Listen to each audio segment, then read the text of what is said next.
धनप्राप्तीचे अनेक मार्ग मी तुम्हाला इकडे दिलेले आहेत. त्यातलाच एक अतिशय सोपा अनुभव सिद्ध उपायच इकडे सांगते. कुठेतरी वाचून कुठेतरी ऐकून असं नाही. जे मी माझ्या क्लायंटला असे उपाय देते त्याच्यातून त्यांना अनुभव येतात आणि मग असे उपाय मी तुमच्यापर्यंत पोचवत असते.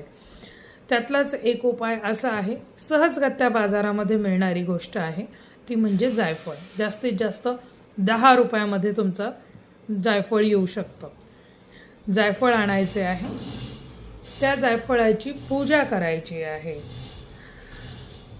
शुक्रवारी सकाळी ते जायफळ स्वच्छ धुवून घ्यावे, नंतर ते देवघरामध्ये ठेवून त्याची पूजा करावी.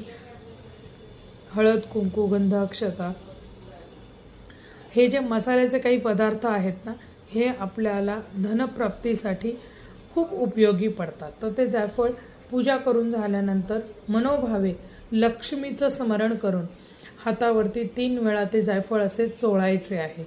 3च वेळा फक्त असे हलक्या हाताने चोळायचे आहे. फक्त थोडं प्रेशर आपल्या तळव्यावर पडेल अशा पद्धतीने चोळा आणि मनातल्या मनामध्ये असा प्रार्थना करा की आपल्याकडे लक्ष्मी प्राप्तीचे, धनप्राप्तीचे मार्ग स्वतःहून आपल्याला प्राप्त होत आहेत किंवा मला प्राप्त झाले आहेत. अशा पद्धतीने बोला. मनोमन करवीर निवासिनी कोल्हापूरच्या अंबाबाईचं स्मरण करा, तिला नमस्कार करा.